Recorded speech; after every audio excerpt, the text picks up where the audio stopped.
What is up, my fellow mobile gamers? In today's video we have our tier list for the SR units in One Punch Man, the strongest. Subscribe to the channel, thumbs up this video for more amazing mobile gaming content. We're gonna go over all of the SRs in this video. We are ranking them from S, A, B, all the way down to C is our lowest. Briefly, throughout the video, I will throw up a screenshot of kind of like an updated tier list area so you can see it as we go along. But for the most part, we're going to be in this menu, which is the album, so we can kind of go through these together. We also have a lot of characters to go over, so I'm not going to do like super in-depth on each character, but I'll try and give a short description of why I placed them in the certain category that I did. So first up, we have Genos. This is one of the characters that you start off with. He has a really good core ability. Early game, you don't have any access to characters that have the core, so the fact that you have this really helps out. Grants 1 energy point per turn. I think this is a solid character overall. I personally put him in the A tier list area. I think he's one of the stronger characters early game. I would definitely say though, late game, I would kind of like put him in the B category. And I know a lot of people will argue and say that he's really not that great and they would put him in the B. But I think overall he has stuff like burning effect. He can enter berserk mode to do some more damage. So overall, he does burn in berserk, and he also has that core ability. All right, next up we have Lightning Max. Now I really like this guy for his burns and his stuns. So a lot of characters, they have like basic attacks that just do damage and really nothing else, but Lightning Max actually has a really good basic attack, which is really hard to come by in this game, especially for SR units. So he deals damage, but not only that, there's a 100% chance, so guaranteed, that he's going to put a burn on them for 2 turns. So you're getting damage over time. This is really good against like boss enemies who have that high health pool, and you can kind of get some extra damage on them with that DOT. His ultimate ability does a ridiculous amount of damage. Again, it's single target, however, but if the target already has a burn effect on them, he goes ahead and he stuns them. So again, this is absolutely amazing. You're going to go ahead, you're going to want to use this initially, unless you have another character on your team who can burn them, and then you're going to want to use his ultimate ability to get that stun off, which is really strong. And then his passive ability, attacking burning enemies, you deal bonus damage. So I definitely think he is an A tier list. You could possibly put him in the S tier list, but I'm kind of saving like the S area for like the super strong SRs. The S is put for like characters that I would say can compete with SSRs. Next up, we got Hellish Blizzard. This is one of the characters you can get for just spending 99 cents in the first top-up pack. Really strong character early game. Has a really good ultimate ability which attacks all enemies, so you get that AoE damage, which is really important, because that's one of the things that you will struggle with early game if you are free to play or even a very low spender. He also has the ability to grant shields as well, so overall I would put her in the A. I know a lot of people don't like her personally. She definitely does fall off later game when you start to get more characters. So I would say initially early game she's an A, and then after you've been playing for like 2 to 3 months, she definitely drops down to a B. Moving along, we got Spring Mustachio. Now I hate this guy, I'm sorry. I think he's one of the weakest SRs in this game. He just doesn't really do anything. He does his basic attack is really plain. He attacks all enemies in a column. Now he does have the shatter effect, so I know the shatter effect is really good, and I'm sure people will argue with me and be like, you know, he's pretty good. But his passive ability is, you know, he receives 40% less damage if the attacker is in a shattered state. That only helps him out. This is like the only thing he has going for him is the fact that he has an attack all enemies in a column to put the shatter effect on them. Other than that, I think he was really weak. I used him early game and I didn't like him. I'm putting him in the C. I think he's one of the weaker characters in this game. Next up, we have Aaron. I can't say his name. He's slightly better than I would say Spring Mustachio. I'm personally putting him in the B tier list. I think he's okay. He has stuff like attacks enemies in a row. He has the ability to put shatter again. but it is slightly weaker. You'll notice that increased damage received is by 30%, whereas Spring Mustachios is received damage is 35% more. But what I do like is the fact that I like his passive ability. When an ally attacks a shattered enemy, he enters the berserk state and he deals more damage. But even then, like, I think he's another one of the weaker characters. So you could put him in the C list if you wanted to, but I'm bumping him slightly up to the B because I think he's just a little bit better. All right, moving along, we got Smile Man. He's okay early game. He does give you some shared healing, which is pretty good. Attacks enemies in a row, which, you know, slight AoE damage. His basic attack is pretty crappy. I mean, the only thing he really has going for himself is the fact that he can heal allies in the same column as him. Other than that, it's not really good healing. And that's one of the things that sucks is like, I'm personally one of the people who really prioritizes healing. Like if a character has healing, self-healing, anything, I always say like they're amazing. But Smile Man, I've used him since day one, and he just can't compete with any of the other characters. Now we're going to hit our first S hero. This is going to be a Mai, 100%. One of the best SRs in this game, can highly compete with some of the SSR characters as well. I love the core ability. Restores 6 energy when defeating an enemy. It can only be triggered once per battle, which is fine. You get that burst 6 energy, whereas for Genos, it's like 1 energy per turn. So you got to go through 6 turns before you get that 6 energy. Whereas a Mai, it's just an instantly. Once you get that first kill, boom, you get a huge rush of energy. His passive ability, attacking a villain or outlaw target, inflicts injury. Injury is a really good status effect to put on enemies. He also has the ability to attack back row, and that's one thing that can be really difficult in this game. Next up, we have Sneak. I don't know how to say this name either. I want to say Snake, but I know that's not how you would say it, I don't think. Back row attacker, tenacity, counter attacker. It seems at first glance like he has a lot going on for him, but again, this is another one that I really just don't like. I think he's another one of the weaker SRs. I put him in the C list. There's other characters who do follow-up attacks a lot better, like Beast King, which we're going to get to him eventually. So he doesn't really do anything. I just feel like he's weak. His ultimate ability, tenacity is not that great of a skill. All right, then we got the next SR, Messenger of the Sea Folk, the little octopus guy looking. He's another one who's really, he's kind of god awful. He just has corrosion is pretty much his only thing. I've used him a lot as well, and he really just feels weak. Attacks all enemies with 3 combo strikes, and he puts corrosion on the main target for 2 turns. This is the only thing that he has going for him. His basic attack is kind of crappy, and then his passive ability weakens enemies with corrosion. Again, they have to have corrosion already on them. It's just his AoE is really weak. It's 81% attack damage. Moving along, we got Blue Fire, and this is a okay character. Another one that I would put in the B area. Row burner, continuous flame spread. So when an enemy's burn disappears and random enemy target is inflicted with burn, so he has some really good burn effects. So like, he's got a niche going for him. Attacks each enemy in a row. Again, though, it's only row, it's not all enemies. And then he also puts burn on the main target as well. Next up, we have our second S tier list guy, Beast King. This is another SR unit that can go ahead and compete with SSR units in this game. He has an amazing passive ability. Whenever an ally attacks a target that's inflicted with injury, he launches a follow-up. I can't tell you how many times I've gotten into battles, and every time I go ahead and I do an attack, he's just following it up. It's like almost every time he just keeps following up with damage.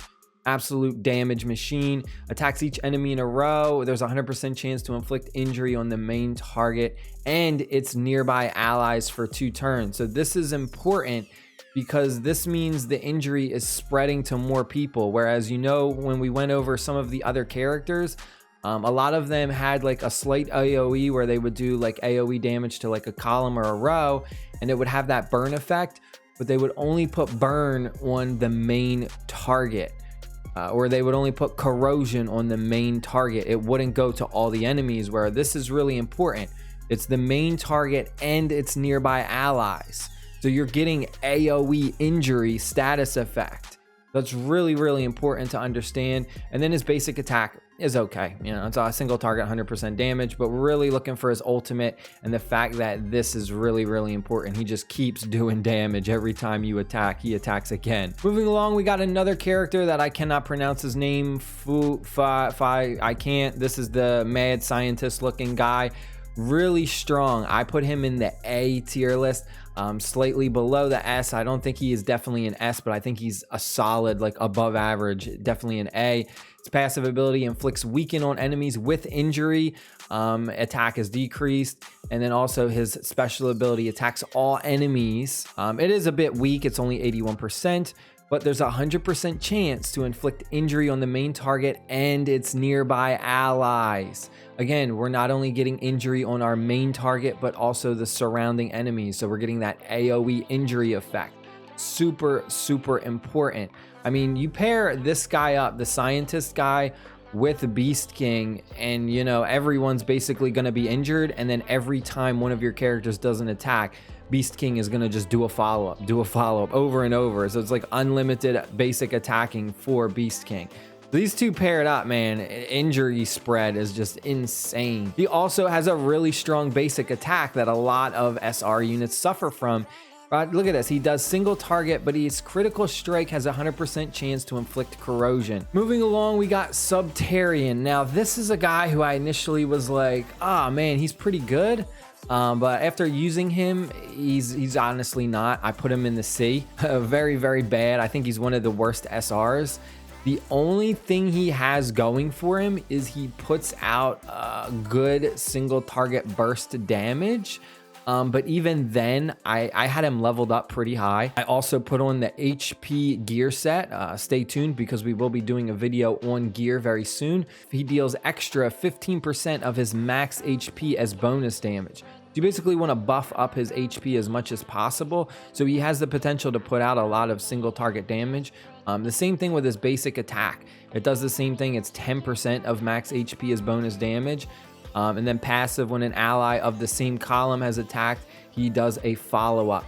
But again, it's only in the same column, so you're really not going to get that off a lot. Moving along, we have Hammerhead. Now, I think he is a solid character. I put him in the B list. He has single target stun, and he has the taking damage boost powers. So his basic attack, you know, nothing special, but his ultimate ability attacks a single target with a 50% chance of inflicting the burning target with stun. So they have to have the burn effect on them in order to have that chance for the stun effect to go off. That's why I think he's in the B. I think if it was easier to pull off the stun, then I would put him in the A. And then his passive ability, when attacked, if the last hit was a critical, he enters tenacity and, you know, berserk as well. But his ultimate is just really hard to get that stun off. You have to pair him up with characters who have that burning effect. So synergizing well with him, he has the potential to be a really good hero. Moving along, we've got Mosquito Girl. Now, she's another SR unit that has a core effect. Grants 1 energy per turn, grants 3 energy points at the beginning of the second turn. Very, very, absolutely insane core ability. We're putting her in the A tier list. Her passive ability, after taking an action, she heals the ally with the lowest percentage of HP equal to 100% of her attack. So she's a healer. I love healers in pretty much any game, and the fact that anytime you do an action, you're healing someone, whether it's a basic attack or an ultimate. So you're just getting free healing off.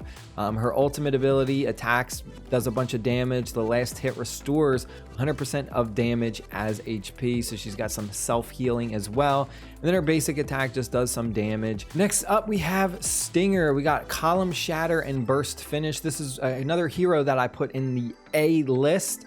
I really like his special ability. Attacks each enemy in a column. A lot of damage, 150%. and 100% chance to put the shatter effect on them for 2 turns for 35%. His basic attack is okay, and then I really like his passive ability. When defeating enemies, he deals bonus damage equal to 100% attack to the enemy target with the lowest percentage of HP. It can be triggered up to 2 times. This really helps you like get multiple kills really quick, very easy. So I think his passive ability is very, very unique to the point where it can really help you out. Next up, we got Golden Ball. This is another hero that I am putting in the S tier list. Another one that I think can pretty much compete with SSR units. He has team attack, so he's got some AoE. He's essential to shatter strategies. But his ultimate ability really strong. All enemies. So we're getting AoE on everyone. At 5, it is 80%. It's a bit low, but there's a 100% chance to inflict 2 random targets with shatter. And then his passive ability is what really pushes him to that S tier list area. After taking an action, if there is a shattered enemy, you deal bonus damage equal to 10% attack to the target just attacked. Each additional shattered enemy increases. You can pair him up with some other heroes who have the shatter effect and just, you know, shatter the entire enemy, and you're going to do so much bonus damage from his passive. All right, hopefully you are still around. If you are still watching this video, please comment down below something. Let me know you are. We got 4 more. I know this is a super duper long video. Next, we have Armored Gorilla. I put him in the B list. I think he's a pretty good tank, but that's like it. Passive ability is what's kind of strong, but you kind of really have to pair him up with other grapplers.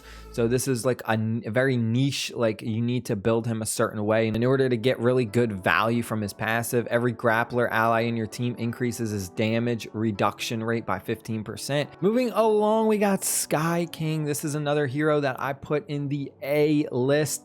Column attack, bonus damage. Basic attack is basic.